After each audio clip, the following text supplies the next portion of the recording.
บริหารงานสหพันธ์แม่หญิงแขวงสมัยที่11สถานในกองประชุมที่มีความหมายความสำคัญนี้แขวงผู้เสด็จทับถามบุคลากรคณะบริหารงานสหพันธ์แม่หญิงแขวงหอบที่3ในตอนเช้าของวันที่23มิถุนายน2025นี้คณะบริหารงานสหพันธ์แม่หญิงได้จัดกองประชุมทับถามบุคลากรรับสมัครเลือกตั้งเข้าเป็นคณะบริหารงานสหพันธ์แม่หญิงแขวงสมัยที่11หอบที่3ขึ้นอยู่ที่สโมสรของเมืองบุญเหนือโดยการเป็นประธานของสหายบุญทวีสสุกันกรรมการประจำพรรคแขวงประธานกวดกาพรรครัฐแขวงเข้าร่วมมีสหายนางคำมาลาสุวงศ์ประธานสหพันธ์แม่หญิงแขวงพงศรี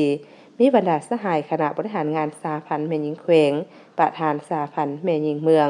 หน่วยคณะบุคลากรคันแขวงภาคส่วนเกี่ยวข้องเข้าร่วมในกองประชุมได้รับฟังการผ่านมาตรฐานเงื่อนไขของผู้ที่จะลงสมัครรับเลือกตั้งเข้าในคณะบริหารงานสหพันธ์แม่หญิงแขวงพงศรีสมัยที่11พร้อมทางแนะนำวิธีการในการใช้สิทธิ์ของตนในการคัดเลือกบุคลากรวิธีการขีดการปอนบัตรทับทามและดำเนินการปอนบัตรทับทามเอาบุคลากรหอบที่